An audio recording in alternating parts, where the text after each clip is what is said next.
बंगाल में मिली जीत के बाद ममता बनर्जी के चेहरे पर हवाइयां उड़ रही हैं। यही हाल उद्धव ठाकरे से ज्यादा संजय राउत का है। पात्रा चाल घोटाला मामले में 3 महीने जेल की हवा खा चुके संजय राउत के करीबी अमोल कार्तिकर भी चुनाव हार गए, इसलिए संजय राउत भी मुश्किल में है। और यही वजह है कि इंडी गठबंधन की बैठक में टीएमसी और शिवसेना यूबीटी जैसे तैसे सरकार बनाने की वकालत करते नजर आए। हालांकि बैठक में न तो ममता बनर्जी आई और न ही उद्धव ठाकरे, जो इसका साफ संकेत है कि वे तब तक इंडी गठबंधन से दूरी बनाकर रखना चाहते हैं जब तक कि ये पक्का ना हो जाए कि इंडी गठबंधन सरकार बनाने के लायक संख्या बल जुगाड़ कर लेगा कि नहीं।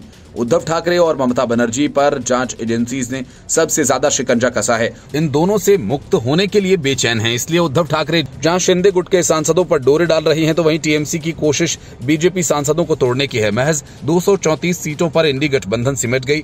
एनडीए को सरकार बनाने का स्पष्ट बहुमत मिला और जब तक इंडी गठबंधन के नेता मीटिंग करते रहे तब तक पीएम मोदी फिर से पीएम बनने का ऐलान कर चुके। ऐसे में सरकार बनाने की कोशिश कर ही कांग्रेस ने अपने पैर पीछे खींच लिए और एक विपक्ष के तौर पर आगे बढ़ने का फैसला लिया। सूत्रों का कहना है कि जहां कांग्रेस संख्या बल तलाशने की कोशिश में नहीं है, वहीं शिवसेना और टीएमसी विकल्प तलाश रहे हैं।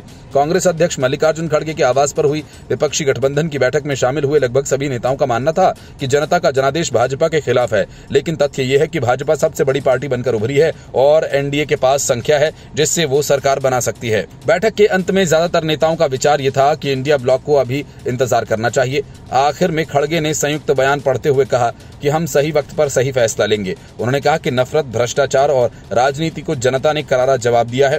बैठक के बाद गठबंधन के एक नेता ने कहा कि मीटिंग में आकलन ये था कि जनादेश मोदी की नीतियों के खिलाफ था और उन मुद्दों के पक्ष में था जिन्हें हमने उठाया था। इसलिए लोगों की आकांक्षाओं को पूरा करना हमारी जिम्मेदारी है, लेकिन तकनीकी रूप से हमारे पास संख्या नहीं, इसलिए हम उचित अवसर और उचित समय का इंतजार करेंगे। विपक्षी गठबंधन की बैठक में पश्चिम बंगाल की मुख्यमंत्री ममता बनर्जी और उद्धव ठाकरे नजर नहीं आए, लेकिन उनकी ओर से भेजे गए नेता मीटिंग में थे। सूत्रों ने बताया कि कुछ नेताओं का मानना है कि गठबंधन को टीडीपी के चंद्रबाबू नायडू और जेडीयू के नीतीश कुमार को विपक्षी खेमे में आमंत्रित करना चाहिए। टीएमसी के अभिषेक बनर्जी ने बैठक में बताया कि भाजपा के 3 सांसद उनके संपर्क में हैं। Bureau report, news of India.